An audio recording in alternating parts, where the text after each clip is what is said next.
And this year, a number of groups have made it their mission to get out the youth vote. In 2011, only 39% of eligible 18 to 24-year-old voters cast a ballot. That means 1.8 million young Canadians didn't vote. This time round, there's a major push to engage young voters through social media. One campaign is backed by comedian Rick Mercer, who says the youth vote in Canada could change the country. Will votenation.ca drive young voters to take up the challenge and make their voices heard on October 19th? Joining me now from Toronto, the host of the Rick Mercer Report, Rick Mercer. Hi. Hi, Rosie. I wanted to talk to you about your initiative to try and get young people out to vote. Why is this such a big deal for you?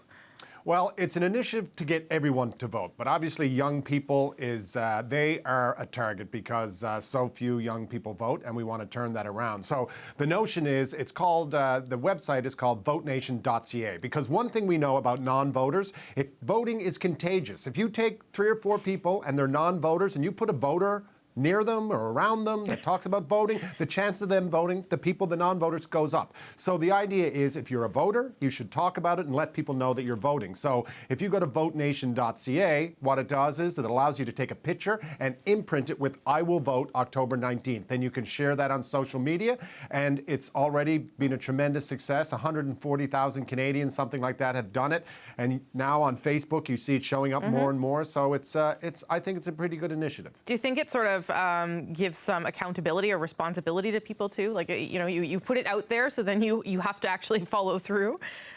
Obviously, it's not binding, Rosie, but if you go out and say it, if you make a point of saying it, you make a point of putting it on social media, telling your friends, I think you're more likely to do it. Yeah.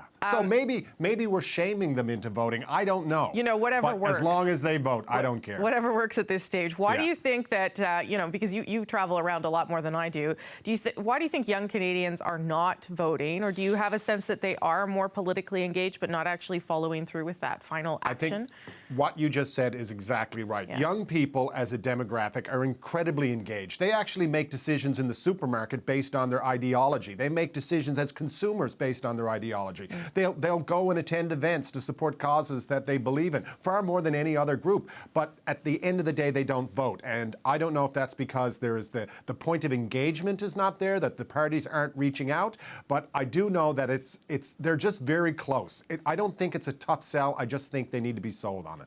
And that's what you're trying to do. So we haven't really, you and I, talked about the campaign, and I know that you didn't have your show on for most of the campaign because... It was so frustrating, Rosemary. I know. So frustrating. I was just sitting at my house ranting at the walls and sending you emails that were wildly inappropriate. And if they ever come out, we'll never be able to run for office.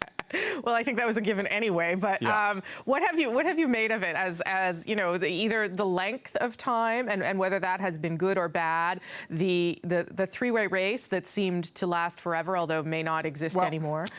A few thoughts. The long campaign. First, I was against it. Then I didn't mind it. I loved the multiple debates. I'm upset that the CBC didn't air the debate after everyone blinked and there was no consortium debate.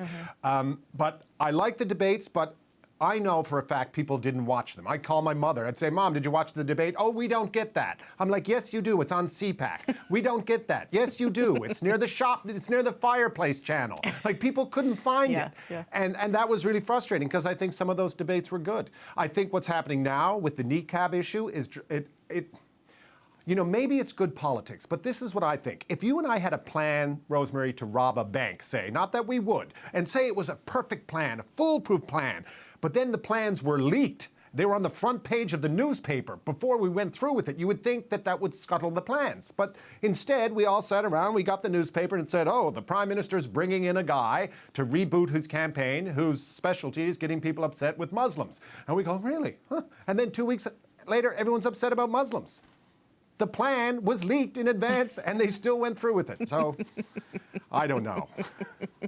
Yeah, we're not going to rob a bank, too, just so people know. No. Thanks, Rick. We'll talk again soon. I haven't seen your picture. Can you do that? Are you allowed? I'll do it.